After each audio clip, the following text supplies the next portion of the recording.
Good evening, everyone. It is your girl, Marcy Thomas, here for a very exciting show. Well, first of all, I just want to welcome everyone who is joining us from wherever you're joining us from. I am coming to you from the outskirts of Atlanta, Georgia.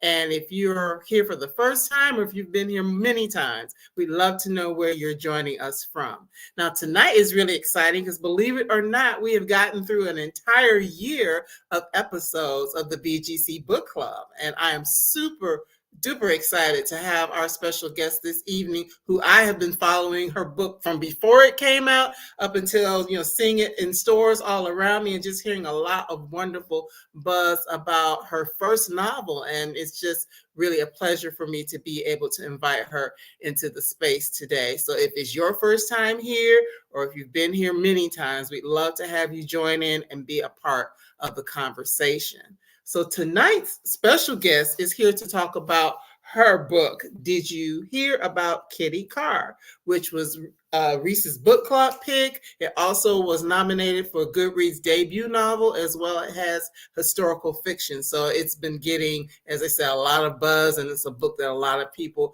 are loving and enjoying, as I did as well. And if you haven't had a chance to read it yet, I know that you will. Now, our guest, Crystal Smith Paul, attended Spelman College and UCLA School of Theater, Film, and Television, and received her master's in journalism from NYU. Her nonfiction writing has appeared in Salon, Jezebel, and HuffPost, and she currently works in digital marketing for wellness and beauty brands.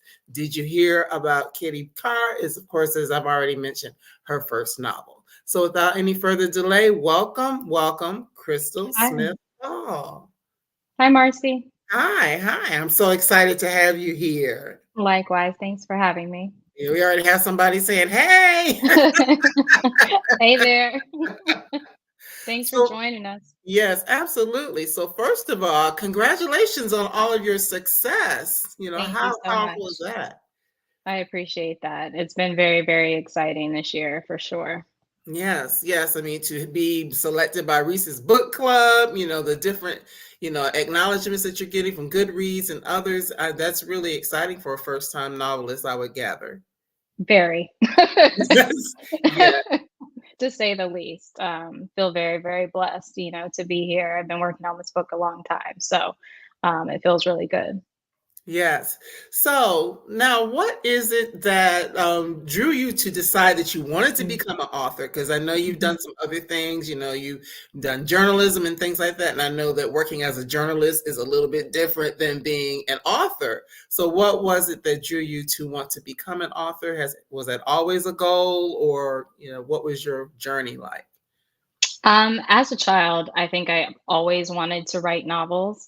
It's something that I kind of, I wasn't obviously good at it and never materialized, but I always would just kind of, sit in my room or, play on the computer. And I always kind of envisioned myself doing this one day.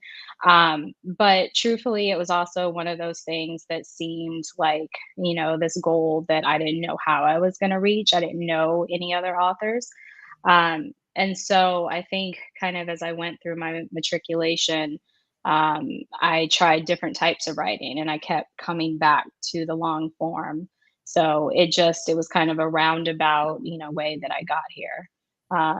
But fiction for me is like the one thing I can sink my teeth into creatively and just kept coming back to it. Wow. Yeah, and I love the fact that you said it was a dream that you kept coming back to, because oftentimes people, they have a dream, a goal, a desire to do a thing, and they may end up not doing it, or life gets in the way, or you do what you feel like you have to do versus doing what you may really want to do. So kudos to you for going Thank ahead you. and being able to see it through. I appreciate that. Thank you. Yes. So mentioned, or you've already stated that this was a long time in coming. So Yeah. well, first of all, for those who may not know, tell us a little bit about what Did You Hear About Kitty Karr is about, and then, the process that led you into deciding to make this your first book. Okay, so very high level because it's very hard to talk about this book without giving things away. And I know you said no spoilers. So, very high level, Kitty Karr is about a Hollywood actress named Kitty Karr Tate who dies. She's already dead at the beginning of the book. and she has left her $600 million estate to her next door neighbors, who happen to be three Black women. They have money already because they are the children of, two very well-known celebrities. They've been, celebrities themselves their entire life. So everyone wants to know why. Why did this lady, give it to them when she promised it to charity? And Yes. so the book just goes into why. Why?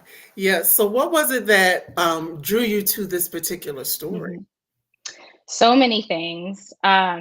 I dedicated this book to my great grandmother and both of my grandmothers, on my paternal and maternal sides. My great grandmother was a maid in North Carolina and worked in a tobacco factory. We were very, very close, and in a lot of ways, I think this book is kind of my conversation with her. Mhm. I found out some family information when I was in my 20s that really led to me to dig into my own family history, which, really was a dead end, as a lot of us, when we start that process, find out. And so this book is kind of my, not kind of, it is my fictionalized portrayal, of what could have happened. And yeah, Mhm. Mhm. yeah. So it's very close to my heart, and, based on a lot of family things. Right. Right. Well, some things we do kind of have to talk about just to, Hmm. without giving Let's the do it. whole story. Let's do it. Yeah, just so that people will know like some of the themes of the story. Well, Yes. just of course, passing. I'm just gonna put it out Mhm.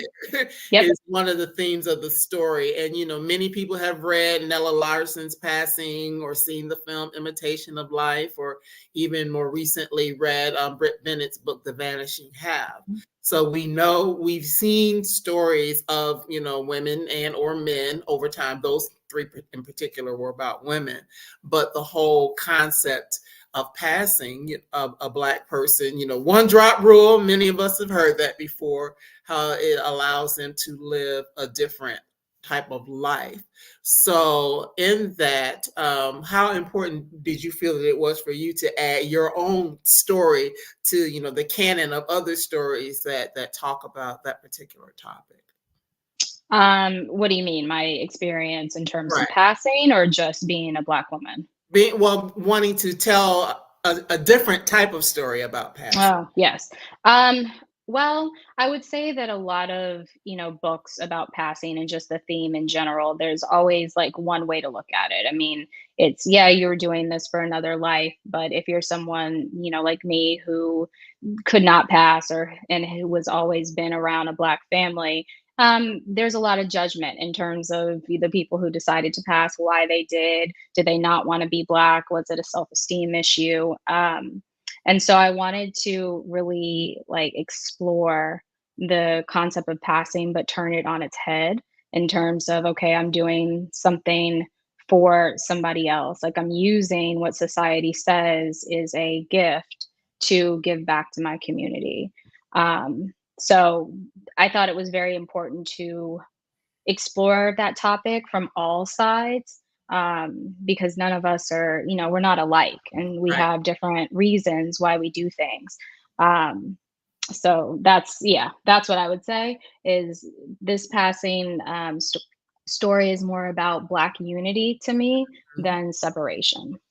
Right, right, because it's definitely not about the solely about the individual doing it so that it will benefit them. And that is, Correct. I picked up on that is definitely a difference in, some of the other stories that we may have seen. Now, the another thing that I enjoyed about your story is it's told in two different timelines because we get, what's happening with Kitty Karr, and then we also have, the young one of in particular of the young women who is dealing with her estate and all of these things in more modern time. So, was that a challenge for you in being able to tell a dual story in that way? Um, it was definitely a challenge, but I do not back away from challenges. Um, I thought it was very important to present the dual timeline because, again, like we've heard this passing story, before, and we talk about discrimination. We don't always like really center in on how that all affected us now. Mhm. And so I wanted to look at like the upper echelon of society, which, in this book, it is celebrity, and really kind of make that parallel in terms of, okay, well, they're at the top of this, but only because of what happened, and the freedoms that they were given. Again, I'm trying not to give things away, but Right. the freedoms that they were given by other people in the book in order to climb that ladder. Mm. So just making that connection between the past and the present and why it matters now, was the reason for that dual timeline.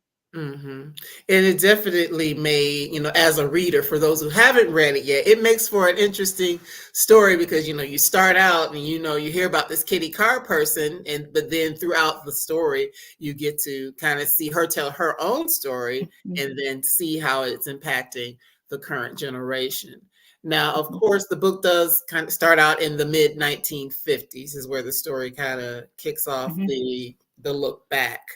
And so, of course, as Black people, we know there were a lot of things that were happening in the 1950s, just in general, Jim Crow, and, all sorts of things. But, the ways that in which many times Black women were treated based upon the opportunities that were made Yep, available to them. absolutely. Wait, And what's the well, yeah, and just the fact that you mentioned you had a family member who would have been in that time frame and what was available to her and how it may have impacted her and choices that she had to make for her family. So that is a part of the story. Absolutely. And we even go back to 1934, and it's even worse Mhm. then. So it's, yeah. And I think, again, that was very important for me just to show like the lack of progression, and then also the progression and like, okay, well, how did we get here? Like, how did the progress happen? Did it happen? What was the cost of that progression? Mhm, mhm. Another thing that we see a lot of in your story is you talk about the upper echelon and of Hmm. people, and we think Hollywood. This particular story Hmm. takes place in Hollywood, but once again, without giving a lot away, we also get a chance to see politically, Yes. things that were happening, and also how the quote unquote founding fathers or people that are in high levels of society, how there may have been secrets and things that were happening behind the scenes that, you know, allowed them to sustain their power, oftentimes at our detriment. Absolutely. I'm very into secret societies and, sometimes conspiracy theories, although I don't allow myself to go too far in those realms. But I'm very into, the microcosms of society and, what's happening behind the scenes. And I even describe one of the characters in Kitty Karr as a puppeteer, Mm. of really he's again, sorry, I'm, like, That's trying not to give okay. anything away. I describe him as a puppeteer in terms of, like, an architect, in some ways of the entire story. So, I think it's yeah, and, like, looking at that, like, realm in terms of the political sense and who's really pulling the strings. It's just, like, an exploration of mine, um, is what I, tried to put in there, Mhm, mhm. my So interest in that. yes, definitely, the social commentary from that perspective, looking at what happened, in the past, as well as most of the book is in 2017, I believe is where Mhm. 2017, 18 is where it ends, and how the parallels of things that happen there. Um, Now, just thinking about the women in the past and some of the things they went through. I know I've heard stories, of things, especially I think I told you earlier before I came on, having women in my family who came up in Georgia who may have only been able to work as domestics or, certain types of work that they were able to do as, Yeah, brown skinned women. yeah, And oftentimes the abuse that they were subjected to, because we know that that is a big part of our history, even though sometimes people want to brush over that. But while we have this beautiful rainbow of brown now, it comes from somewhere. Came and with a price. it came with a price. And thinking about the prices that women may have had to pay, and also with their if their significant others, in many cases, that they had to make decisions that would have had an impact on the greater family, and seeing that. Absolutely. Everyone kind of has it rough in this book, Mhm. unfortunately. And the struggles of women is lengthy. And I also tried to show that from so many different angles. Hopefully, I achieved that within kind of Kitty's world, but also in some of the other characters' world, even in 2017 with the St. John family, what Elise's mother goes through, what her sisters have been through. And, it's not easy for anyone. I mean, you could always make the argument that it was worse back then. Mhm. Um, I've had this debate so many times, like with my family. One of my uncles is a Black history professor, and we talk about this all the time. And it's like it's a different time and it's a different society, but yeah, we're not in the same place of violence, but then something happens, like it did 2017, 2019, 2020, like, the last 10 years we've been seeing all these police shootings and it's like, it has it changed? Has it Mhm. changed? Mhm. Mhm. Yeah, that's something just to think about. That it just shows up differently. It does, exactly, exactly, within the realm of, like, what's acceptable, Mm. right? Like, before it's, you had this violence going on and people were sending out postcards about it and celebrating it. I mean, maybe that still happens now, I hopefully doubt it, but then you see that happening overseas with what we're going through right now, as a world. So again, the similarities are just glaring and hard to ignore. Mhm. And just thinking about that social aspect of it in the more modern day, you do kind of talk about, this isn't giving away a lot. Colin Kaepernick, for example, and the things that he had to do, the things that he did, and how it impacted him. And that is a thing of thinking about celebrity, because a lot of times, people do have the expectation. It's kind of a double-edged sword, you know what I mean? Because that celebrity can be the person who speaks up and speaks out, and then they might suffer for their speaking up. And then the one who doesn't speak out, people are saying, well, you should have something to say because you have this great platform. Yeah, and I think it listen, I am not here to say what anybody else should be doing, for that reason, because you just don't know. Like, you're not in someone else's shoes, and it would be lovely for us to all say that, and a lot of people have. But again, like, there has been a cost, and I'm not saying that, it's right or wrong, or you should or you shouldn't, but it is a personal decision, that everyone really has to make for themselves. Because I'm just thinking, even recently, Beyonce. People are saying, how come she's not doing this or that and the other? She has this huge platform, but it's a decision that she has to make. You And know. there's also different ways of, contributing, right? Like within Kitty Karr, people were doing it through traditional activism. Mhm. And people are still doing that today. And speaking out on social media is great. Not that it doesn't do anything, but what's the next step? Right, right. Kind of putting your money where your mouth is, oftentimes, because we think of people like Harry Belafonte and others who had, throughout history, who did Yep. things to kind of support these missions and things like that. So oftentimes it may be that it might not be that they're, carrying the torch, or, getting on the news and doing whatever in that form. It doesn't always have to show up in that form. And I like to see, the exploration of that.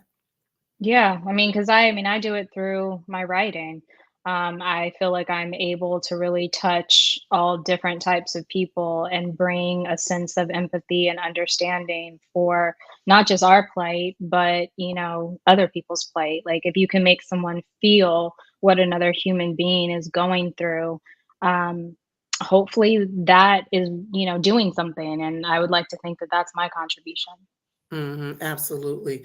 And speaking of, people coming together and making decisions, Mhm. to support others, that is a big theme of your book because there's Yes. so many themes. Of course, we talk about mothers and daughters, and we can circle back to that in Yeah. a moment. But a big Okay. thing is the relationship amongst and between women, and some of the women who were able to pass, as well as some of those who weren't, but the coming together and working together.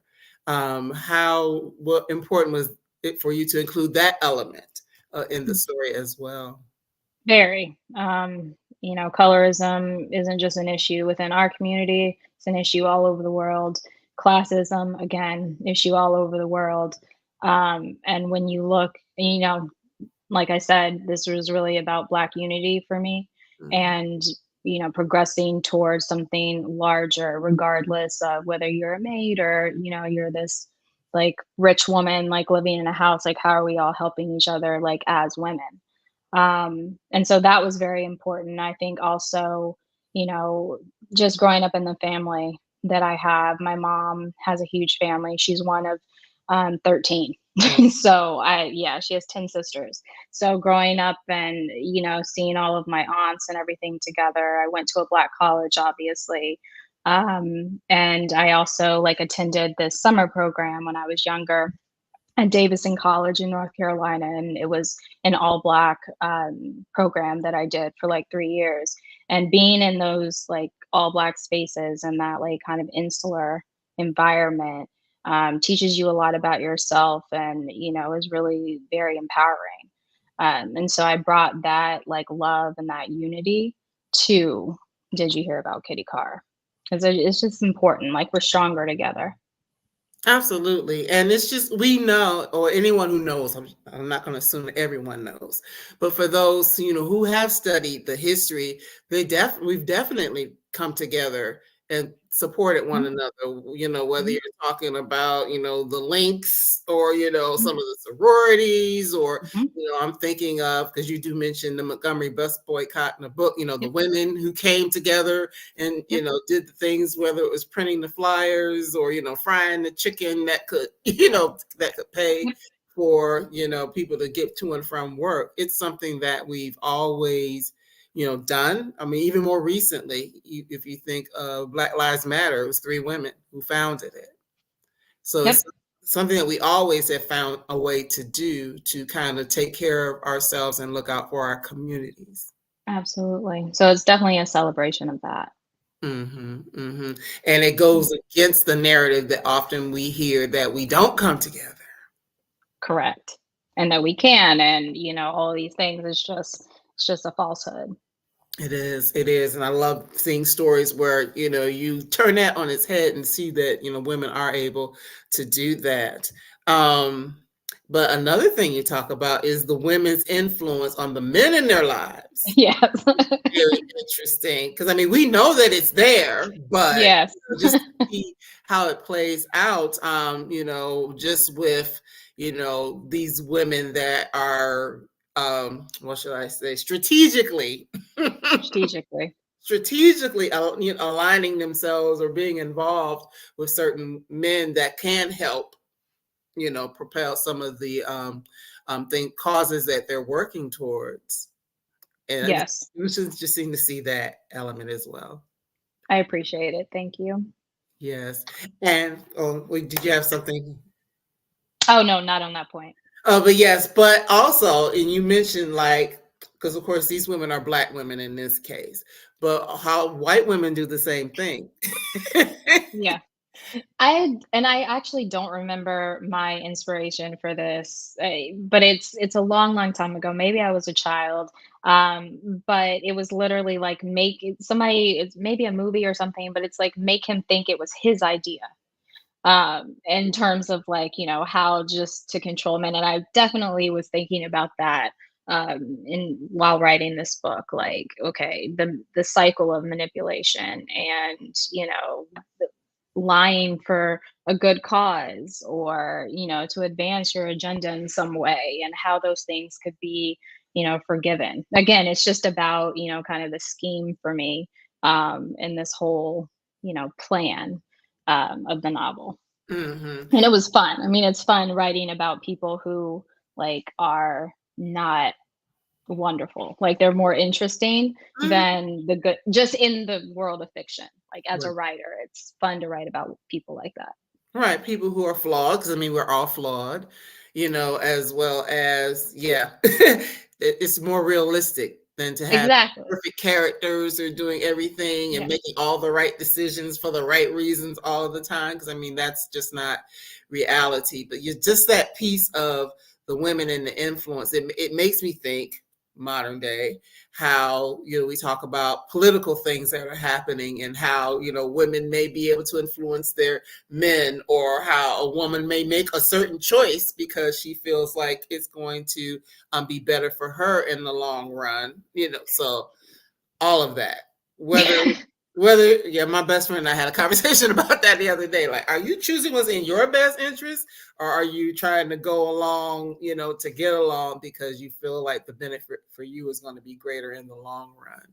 Yeah, So I feel like a lot of times, like, we might have had to, mm, maybe some people still do, but, for sure, and that's, like, across the board. I mean, women have had to kind of follow what their husbands are doing because that's their economic, stronghold. even though it's changing a little bit, but yeah, It's changing. yes, Yeah, definitely changing and it. it has changed, it has. hmm But back to the whole thing of mothers and daughters. I mean, the Mm, book kind of starts out mothers, a mother and a daughter, or throughout the book, I should say. There are a lot of tales of mothers and daughters and the relationships that either they had or didn't have. And there are just a lot of dynamics. It's never a straightforward thing between a mother and daughter, even when they love each other. It's never really a straightforward thing. But just seeing, starting with Hazel, who is Kitty's mom, and the fact that she had to make certain decisions for her daughter. And then Kitty, well, we're not going to say too much about that, but then Sarah, who is the mother of the Saint John, yep. St. John sisters, Mhm. just the relationship that they have. I know you mentioned you have a lot of aunts and things like Mhm. that. Now, of course, you're not going to tell on your family, but things that you see just growing up and different mother-daughter Yeah. dynamics, those things like that kind of help you to piece that part of the story together. Absolutely, absolutely. A lot of the inspiration, well, just with any writer comes from what you've seen. So a lot of it is more like composites of things. And as I was saying about my great grandmother, I did like, just go into my imagination and imagine, what type of mother she would have been had she had to have made the choice that Hazel made in the book. Mhm. Um, and so I'm very, very close to my mother, but mother-daughter relationships are complicated. We're a lot alike. And, as I always say, my mother like literally like grew my backbone figuratively and literally. Like she has made me like so strong and everything. And I give her and my father all the praise in the world. Um, and so it as a writer, it was really interesting for me to take some of the struggles that I know to be true in my family and make up the reasons why, which Mm. is a lot of like, what I did and Did You Hear About Kitty Karr? And it was often, times very, very heartbreaking. But I really wanted to show the fierceness. I'm not a mother myself, but I wanted to show like the fierceness in which I've been loved. Mhm. Um, yeah, Yeah, I mean, it's good. It's good to see that, and just to, I think people can relate when they see that there are different dynamics, because it's not, just a one note story or something that you might see in a sitcom or whatever. We do have different types of relationships, and I think it's good to talk about it. it And is. to be real about that. It is because not everybody's close to their mother. And oftentimes there are, reasons why that might be the case. Another thing that kind of comes up, and it made me think of something I heard in a movie once, where it said Black people are like furniture. and it's like the invisibility of Black people in many cases, how you sometimes people are able to we're able to get information, I should say, as Black people we're able to get information because people don't think that we're that important, and Or listening or your jacket. Yep. Yeah, Yep. it was interesting, for that as well, just to really see how that played out, conversations that were held. I appreciate that. Like that's part of, turning all of these stereotypes on their head, right? Like, okay, well, I'm just in service, so you're Mhm. going to ignore me and I'm going to be able to dig through your trash later and, do everything that I need to do because you have pinned me in your head as not important. Okay, Mhm. great. Mhm. And I love like that. I love that. I love that empowering in places that aren't as traditionally upheld. Mhm. Mhm. Yeah, that's why Because there's dignity in that too, like, it's just how you were born and like where you were raised or just the circumstances of your life. It says nothing about really like who you are as a person. right, absolutely not. But I just think about that, like, so whether it's the janitor or the person that's serving the meal at the restaurant or whatever, and folks are just ignoring them, but yet at the same time they're getting all the tea, and Ignoring them and rude. right, and rude to those people. Well, there's some things I'm not going to mention, but yeah, some things that happen when they are rude to people. Well, exactly. Right, right, right. Yeah, you might like if I were you, I'd be a little bit nicer. So I love being able to see that. But because this book does take place in two different time frames, Mhm, I know you had to do some research. mhm, So was it a lot of research, or were there things that you were kind of knew? Because I know there are elements of your family story, but then there mhm. are things that of course, were not true. So you had to come up with being able to tell the story and know what's actually going on. Mhm. The research wasn't too extensive. One thing I didn't mention, the movie The Imitation of Life Mhm. is one of my favorite movies, the 1956 version. Mhm. And I was very young when I saw that movie, like 5 or 6 years old. And I think that really started making me very interested in Black history as a whole. Looking at that movie and then looking like at my family, my mother's mother could have passed. She didn't, and married my grandfather, who was dark skinned, and we know the plethora of colors that created. So I started there, and I've always been, like I said, into Black history because of that. So I didn't do extensive research, and one of the crux of the book, which I don't want to say, isn't based on any real association or anything like that. It's based on war spies and thinking about the intricate kind of plans that were laid in terms of, a bigger scheme or Mhm. political agenda. Um, and then there was another book that I read, though, a lot that got me interested into the other side of passing. Like, okay, so what you pass, and then what's after that? Mhm. Allison Hobbs wrote a book called A Chosen Exile, Oh. and it is a nonfiction book that is amazing. That she did extensive research for in terms of like kind of tracking, where people went and stories from oh, I think my uncle went here, and this is kind of like the family tale.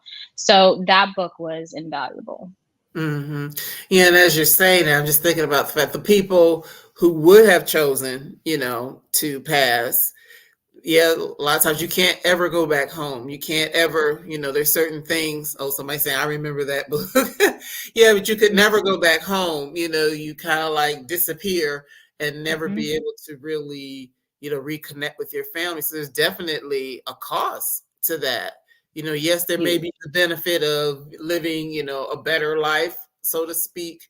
But then there's also the cost of there may be people that you love that you just have to completely and totally walk away from.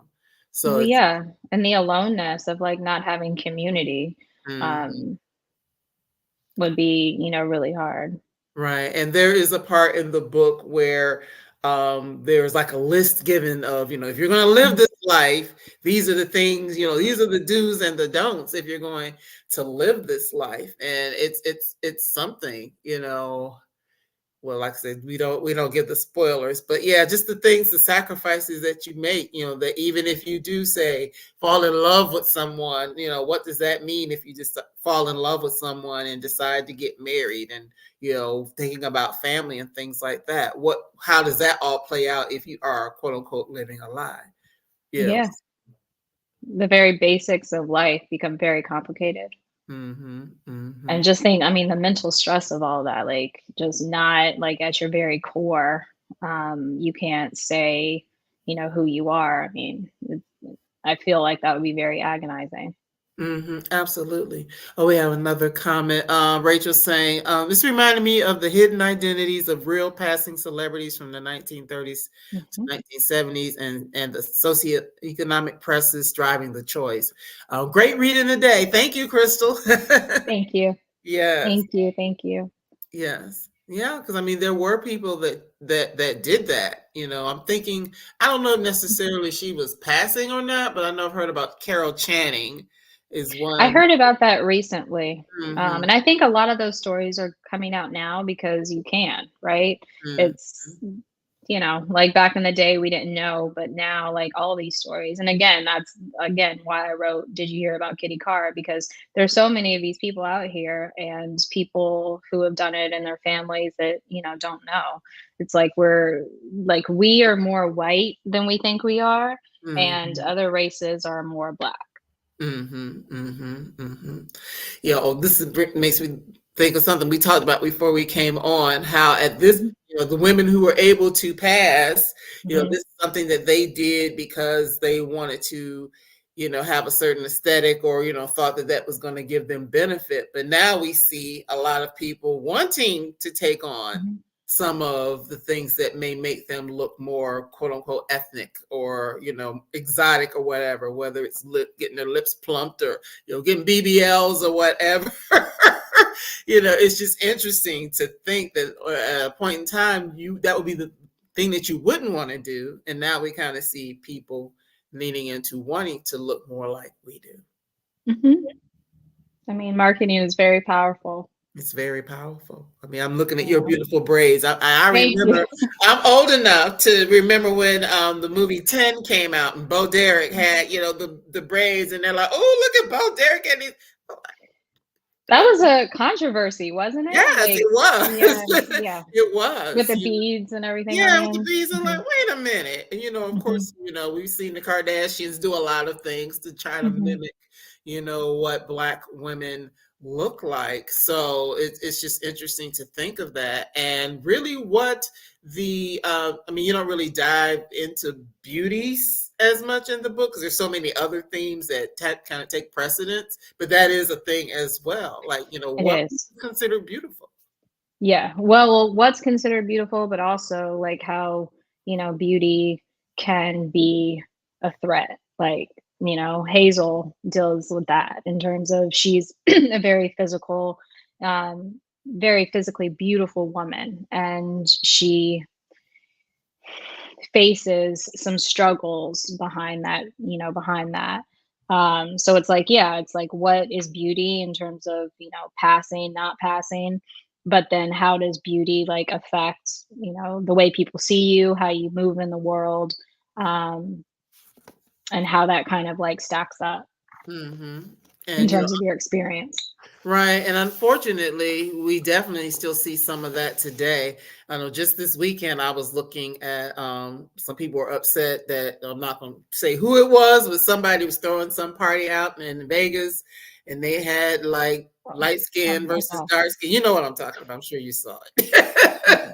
Yeah. And then they Okay. tried to clean it up, chocolate honeys versus caramel honeys, but it's still basically the same thing. I So, just think we're tired of being pit against each other. right. Period. Like, you know. but just in general, like musicians against musicians, like it's everybody, we can all exist. Mhm, mhm. Well, I guess on the plus side, one of the things that I Yeah. really liked in the story, well, I shouldn't say the rest of it isn't a plus, but one of the things that I really liked was seeing this family, the St. John's, how everybody had their skills and their talents, and they were, very, much involved in using those talents in the world in ways that maybe in the past generations might not have had the same type of opportunity. So I did like being able to see that creativity within a family. What a And blessing, right? right, right, right. So it was definitely different from what we may have seen in the past. Yeah. And I put that in there, like in terms of one of the sisters wants to be a lawyer, and even Mhm. the fact that they're kind of like, "Hmm," it's like, okay, like Mhm. it's a whole nother world, right? Mhm, mhm. Wherein once upon a time, certain things, I think about this even with my friends that I talk to it and coming up myself. Once upon a time, it'd be like, okay, you'll be a educator, maybe you'll be a lawyer, maybe you'll be a doctor. Those are like three. Oh, and as a woman, a nurse, Yeah. which is medical field. It's certain things that people looked for you to go into, but we didn't necessarily think about the creative arts and all of the different ways that you could show up in the creative arts. Well, it's not promised, right? Right. It's the path that is shaky. I mean, no one, just because you write a book does not mean it's gonna be published. It also doesn't mean you start writing a book that you're gonna finish it. Like Mhm. it's very uncertain. And so I wasn't always encouraged to, write fiction as well. Like I think that's definitely why it took me kind of this roundabout way, because you're raised like, okay, well, you're going to go to college and you're going to do this, and you're going to get a job. Mhm. um and that's a path that we should all be able to support ourselves. But I do think that there's a lot of excuse me, I think that there's quality, a lot of quality in the creative arts, and it should be also a path that you can pursue and feel like you're doing something worthy. And Mhm. I definitely didn't always feel, that the creative arts, were worthy. I mean, obviously on the top level, but Mhm. you're saying to your parents, like, oh, I want to be an actress, I want to be like a writer. They're like, okay, well, let's also study, right? Right.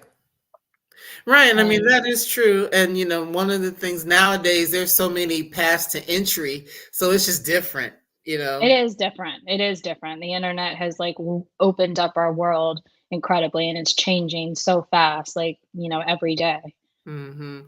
To There's be more opportunity. right, and to be able to tell your own stories, because well, Yep. that's another thing we see in the book, someone having the opportunity to openly be able to tell their stories and all of that. It's definitely, a really it's very different from what it used to be. I'm thinking, I know you were a journalist, and some people know if they've watched before. I wanted to do certain things when I was coming up, and I didn't do them because I didn't think it was available. And now I find myself doing some of those things that I wanted to do then because it is a lot more wide open. You don't necessarily have to go through this traditional way of, Right. I start in the bullpen, so to speak, just doing whatever and working Yeah, my way up. So that's definitely an encouragement to see that.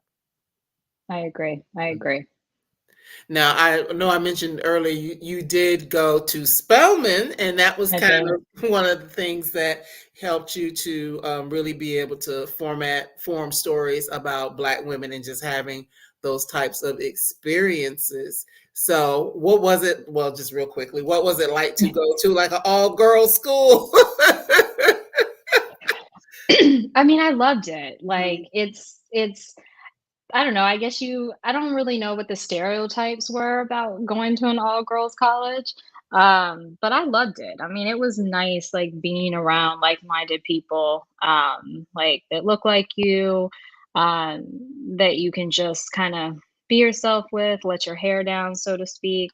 The pride there is immense for the school, but also, like, each other. It was an invaluable experience. I wouldn't, trade it, and I'm glad, that I went. Mhm. Yeah, that was my dream school. I didn't Was go there. it?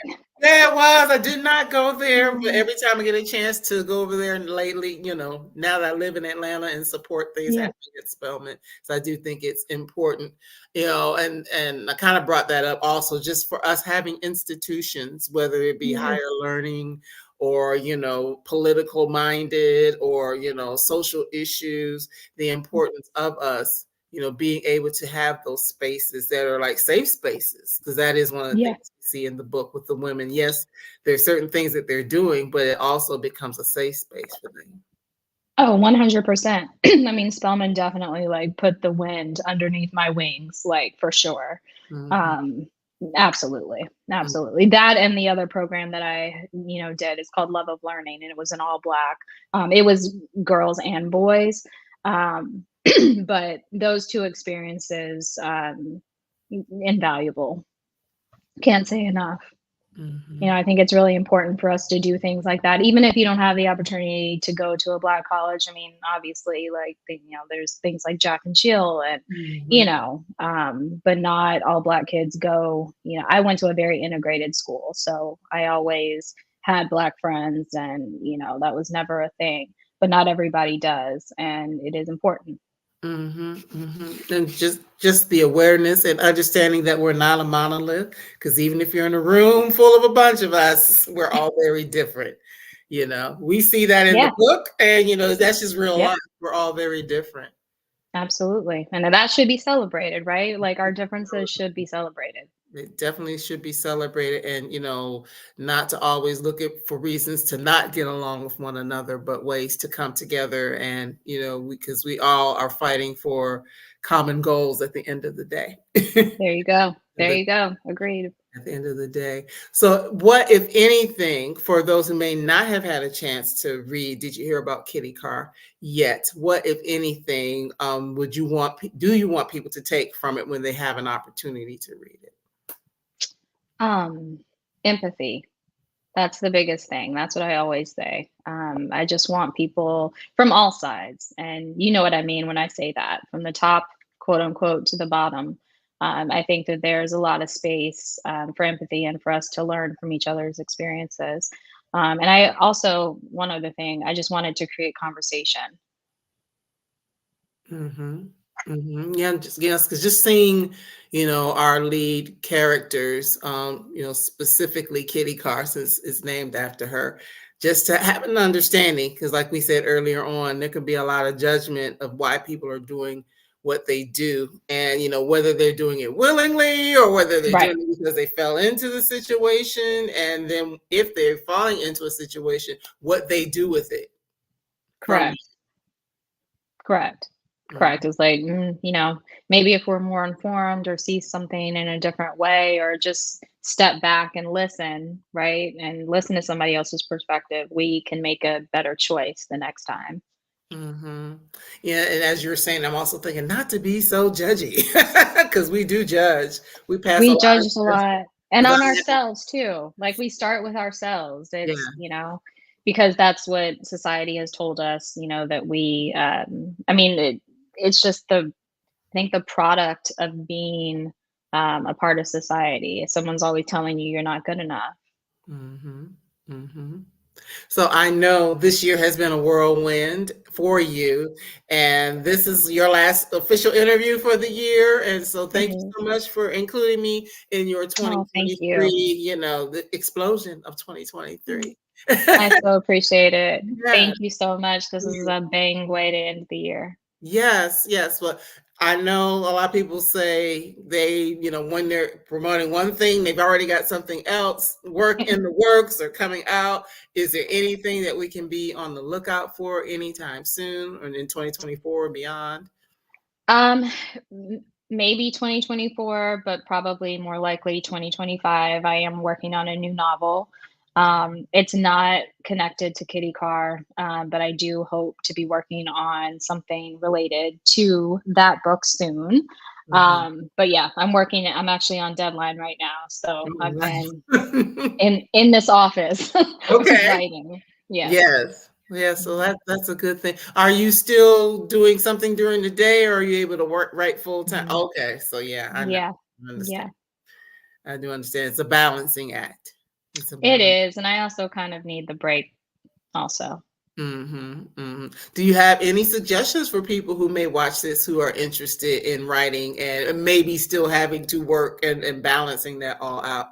Are there any particular like writing tips or tricks that you would share with anyone who wants to do this, who may still have to work? Absolutely. I think the first thing that I always did, I tried to write first thing in the morning. I really wanted to do something for myself before I had to be, doing things for someone else's company. I Mm, think that that is very, very important.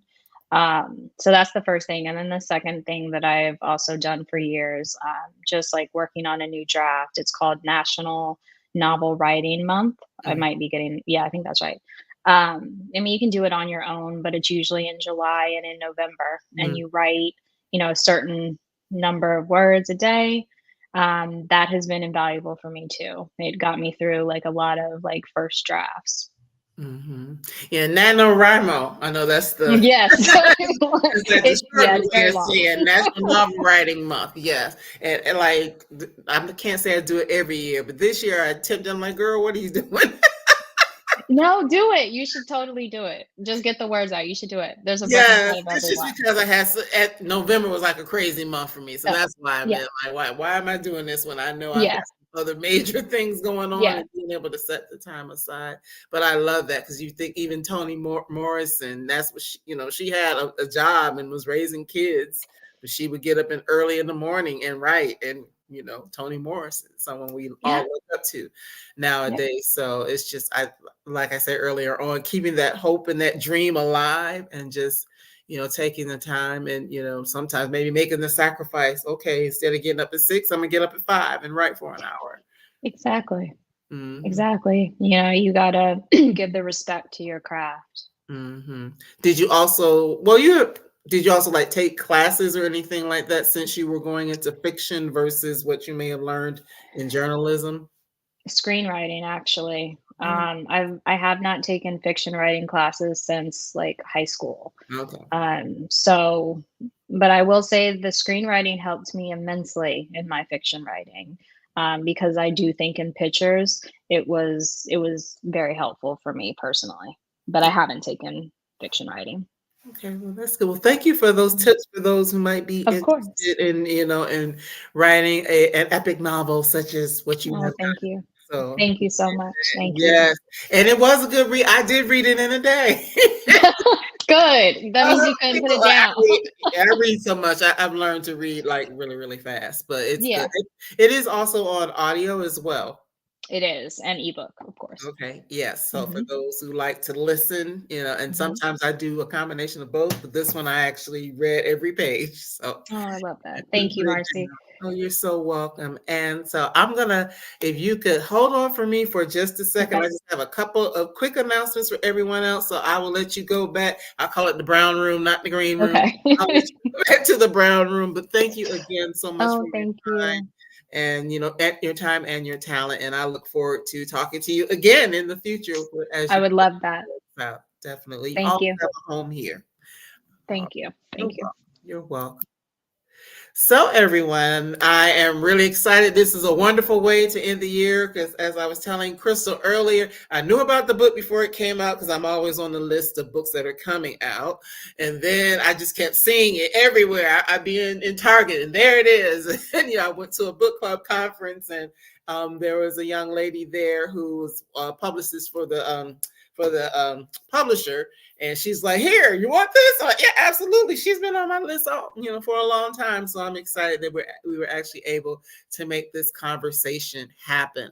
So by means of what is next, this is the last official interview of the year. However, I will be back next week, same time, 8 o'clock on Monday evening for our end of the year wrap up 2023 lit year in review, where we will announce the best books in different categories, as well as your favorite interviews from the year and things of that nature. So look for that next week. Actually, before next week, be on the lookout on Brown Girl Collective social pages for your opportunity to vote, because I may give you some names to choose from, but you're the ones who are actually going to vote for the top people of the year. And this is categories from historical fiction, debut novels, children's books, young adult books, all across the board, because as we know, we may have things like Goodreads or other people who have different end of year best book lists, but this one is all about Black women, because we don't necessarily always get our shine in those spaces. So this was created so we can make sure that the best in books by Black women are recognized. So be on the lookout for that for next week. So thank you to everyone who's watching live, or if you catch this in a replay, please, if you haven't already gotten a copy of and read Did You Hear About Kitty Karr? Please do so. Let's support Crystal Smith-Paul, is doing great things, and this is just the beginning of, I know, many more wonderful things to come for her. So thanks again to everyone for being here, and I look forward to seeing you for the end of year review next week. Take good care. Bye-bye.